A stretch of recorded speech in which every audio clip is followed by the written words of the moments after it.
네, 안녕하세요. 상속과 유류분 전문 채널 상속 이야기의 강사 이재호입니다. 오늘은 자녀분이 부모님 명의로 부동산을 취득하거나 또는 부모님 명의로 아파트를 분양받았을 때 어떻게 돌려받을 수 있는지, 유류분 소송에 들어갔을 때 다른 자녀들이 이거를 특별 수익으로 주장을 할 때 어떻게 대응이 가능하고 법원은 이거를 어떻게 바라보는지에 대해서 말씀을 드리도록 하겠습니다. 먼저 명의신탁, 이거를 이제 명의신탁이라고 하는데, 명의신탁은 크게 세 가지로 나눠집니다.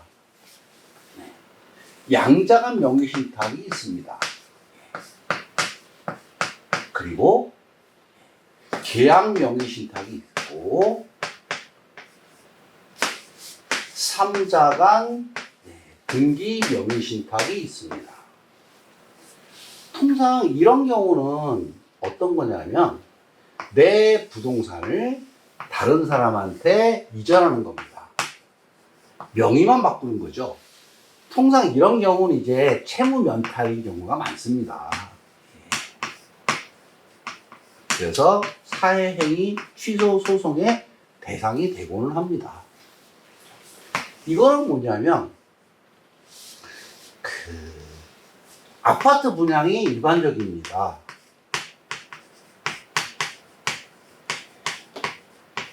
오늘 말씀드릴 주제 중에 하나입니다. 이거는 매매계약을, 자녀가 매매계약을 하고 등기만 부모님 명의로 하는 경우입니다. 이 부분은 저희하고는 특별히 상관이 없기 때문에 오늘 강의에서는 하지 않도록 하겠습니다. 오늘 강의는 부모님 명의로 아파트를 분양받은 거를 내가 찾아왔을 때 다른 자녀들이 야, 너 그거 부모님한테 증여받은 거니까 특별수익이야, 유류분 내놔 라고 주장했을 때, 그리고 내가 매매 계약을 하고 부모님 명의로 등기만 했을 때도 마찬가지 주장이 들어왔을 때 어떻게 대응하는지, 이 두 가지를 말씀드리도록 하겠습니다. 먼저 설명을 드리기 전에 명의신탁 개념에 대해서 말씀을 드리겠습니다. 법조계에 계신 분들은 명의신탁을 아시겠지만 그렇지 않은 분들도 있고, 또 아신다 하더라도 간단하게 정리하는 게 나쁘지 않을 겁니다. 계약 명의신탁이 뭐냐 하면,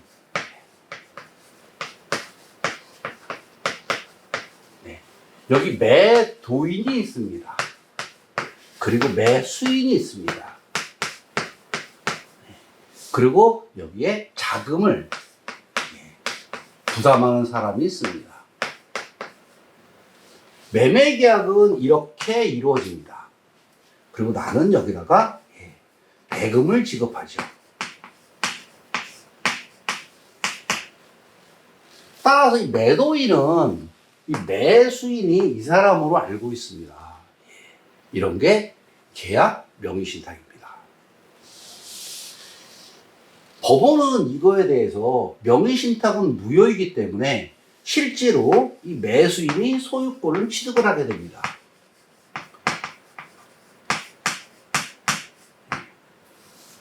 이렇게 되면 만약에 매수인이 부모님입니다. 돌아가셨습니다. 이런 경우에 어라? 돈은 내가 냈는데 원래 명의만 부모님이 빌려가지고 취득했을 뿐인데, 특히 아파트 분양 같은 경우는 대표적인 경우입니다. 왜 그러냐면 가점이라는 게 있다 보니까, 또는 부모님 무주택자이고 나는 유주택자이기 때문에 부모님 명의로 아파트 청약을 하는 게 훨씬 당첨될 확률이 높다 보니 아파트 분양 같은 경우에 종종 이런 일이 발생합니다. 물론 부모님이 살아계실 때는 자녀분들도 다 인정을 합니다. 이거는 너 거야, 걱정하지 마. 그런데 막상 부모님이 돌아가시고 이 아파트 값이 폭등해서 20억, 30억씩 가면 생각이 달라집니다. 야, 특별수익이야. 이거 증여야. 이러면 되나? 또는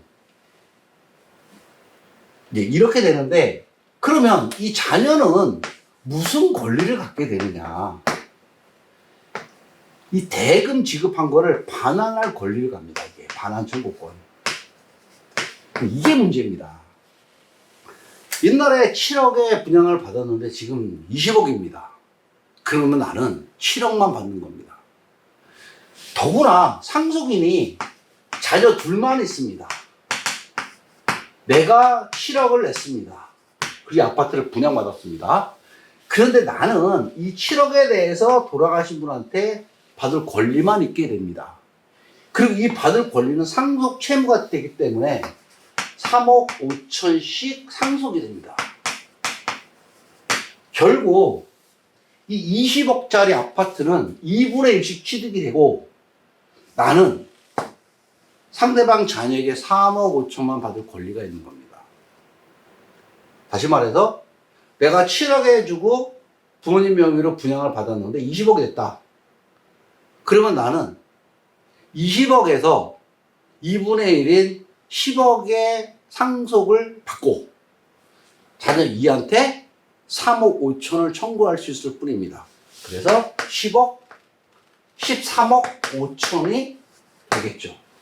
나는 옛날에 근데 7억을 냈으니 사실은 내가 받은 거는 6억 5천밖에, 이익 본 건 6억 5천밖에 안 됩니다.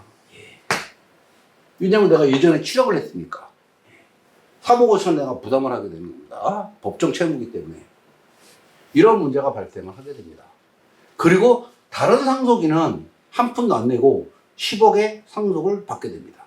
이게 전형적인 계약 명의신탁으로 인해서 발생하는 줄거리가 됩니다. 그래서 이런 경우에는 이제 피하려면 어떻게 해야 되느냐. 유언이나 증여 또는 살아계실 때 이거를 팔아서 그 대금을 내가 받기도 합니다. 물론 20억에 팔아서 그 대금을 부모님이 나한테 주시면 증여세 내야 되겠죠. 명의신탁으로 주장할 수 없습니다. 과태료가 어마무시합니다. 자, 그러면 3자간 명의신탁에 대해서 말씀드리겠습니다. 이거는 좀 틀립니다.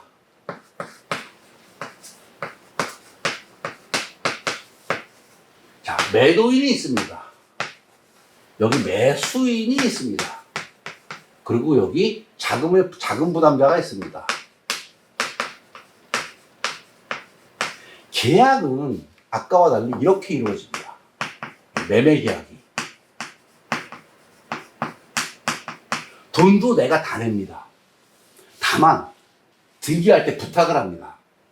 죄송한데 제가 지금 1가구 2주택이다 보니까 저희 어머니이신데 또는 아버님이신데 등기만 이쪽으로 해주시면 안 될까요? 매도인은 상관이 없습니다. 어차피 돈을 받았기 때문에. 그래서 등기만 넘어갑니다. 자, 이런 경우는 얘기가 틀립니다. 아까 계약명의신탁, 아파트를 분양받을 것 같은 경우에는 매도인이 그 사실을 모르기 때문에, 명의신탁 사실을 전혀 모르기 때문에 매수인, 분양을 받은 사람이 소유권을 취득을 하게 되지만 이 경우는 매도인도 알고 있습니다. 이렇게 원래는 소유권을 넘겨줘야 된다는 걸 알고 있습니다. 자, 그런데 명의신탁이 무효하다 보니 나중에 이 자녀는 여기를 상대로 내가 매매 계약을 하고 돈을 다 줬으니 너 나한테 소유권 넘겨달라. 소유권 이전 청구를 할 수 있습니다. 왜냐하면 소유권을 넘겨받을 사람은 나기 때문에. 아니 네가 부탁하지 않았냐? 예, 명의신탁은 무효입니다. 자, 매수인은 계약 당사자가 아닙니다. 돈을 부담한 적도 없습니다. 따라서 소유권을 넘겨받을 권리도 없습니다. 그래서 이거는 무효입니다. 그래서 말소해야 됩니다. 자, 이러다 보니 어떻게 되냐면 이 자녀는 매도인을 상대로 소유권을 나한테 넘겨달라. 이렇게 청구할 수 있고, 매도인은 야, 내가 넘겨준 소유권 이렇게 말소해라, 이렇게 청구할 수 있습니다. 그런데 나는 원래 이게 내 거니까 청구할 수 있지만 매도인은 아쉽지 않습니다. 또 오래전에 이미 소유권 넘겨버린 상태입니다. 이 사람들이 어디가 살고 있는지도 모릅니다. 둘이서 무슨 분쟁이 있는지 뭐 찢고 뽑는지 모릅니다. 그래서 이렇게 소송을 매도인이 매수인, 등기 명의자를 상대로 소유권을 말소하라는 소송을 할 일이 없습니다. 그래서 실무에서는 어떻게 하냐면 소유권을 넘겨받을 당사자가 매도인과 등기 명의자를 상대로 소송을 합니다. 이게 이제 대위권이라고 부르는데, 매도인은 매수인에게 말소할 청구할 수 있는 권리가 있는데 행사를 하지 않습니다. 그런데 이 매도인은 소유권을 넘겨받을 나의 채무자입니다. 그런데 채무자가 자기의 이런 채권, 소유권을 말소하라는 채권을 행사하지 않을 때 내가 대신 행사할 수 있습니다. 이게 대위권입니다. 그래서 내가 매도인과 등기 명의자를 상대로 매도인은 나에게 소유권을 이전하라, 그리고 매수인은 소유권을 말소하라 라는 소송을 하나의 소송으로 동시에 진행할 수 있습니다. 이것이 매수인이 만약에 부모님이다, 그리고 사망을 하셨다, 이렇게 되면 상속인들을 상대로 소송을 할 수 있게 됩니다. 실제로 저희가 아버님이 장남 명의로 부동산을 명의신탁을 했습니다. 장남 명의로 부동산을 사고 장남 명의로 단독주택을 지었는데, 아버님이 돌아가시자 그 장남이 자기가 등기상 명의자라는 이유로 이 부동산에 대한 권리를 행사를 했습니다. 월세도 본인이 받아가고. 그거에 대해서 어머니와 나머지 자녀들이 장남과 매도인을 상대로 명의신탁 해지를 원인으로 하는 소유권 이전 청구, 이렇게 매도인으로부터 상속인들한테 소유권을 넘겨달라, 그리고 매수인 중에 돌아가신 아버님, 장남은 너의 지분 11분의 2에 해당하는 지분, 요 11분의 2는 장남도 상속인이기 때문에 권리가 있습니다.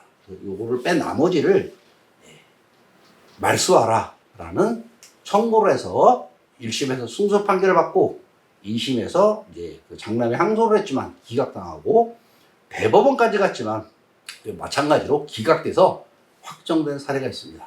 그 판결문에 대해서는 제가 강의 첨부 파일에 첨부해 놓도록 하겠습니다. 한번 보시면 되겠습니다. 자, 그러면 여러 가지 문제가 있는데, 계약 명의신탁의 경우, 3자간 등기 명의신탁의 경우는 상관이 없습니다. 유언을 통해서 한다 하더라도 사실 실제 관계에 부합하는 등기이기 때문에, 소유권을 내가 취득하기 때문에 문제가 없습니다. 3자간 등기 명의신탁은. 문제는 이제 계약 명의신탁의 경우가 문제가 됩니다. 자, 7억을 들여서 분양을 받았습니다. 그리고 이게 현재 20억이 됐습니다. 이 부분에 대해서 자녀가 이거를 증여로 받아올 수도 있지만, 증여 같은 경우는 5천만 원까지는 비과세지만 그 이상을 초과하게 되면 누진으로 올라갑니다. 증여세가 너무나 큽니다. 그러다 보니까 이거를 보통 상속으로 받게 됩니다. 상속은 배우자가 있으면 10억까지 비과세고 기본적으로 5억이 비과세입니다. 공시지가 기준이기 때문에 사실은 상당히 많이 이득을 보게 됩니다. 그래서 보통은 유언을 많이 합니다. 유언. 실제로 저희가 이 소송을 지금 진행을 하고 있습니다. 저도 실무진으로 참여해서 이 사건을 이끌어가고 있습니다.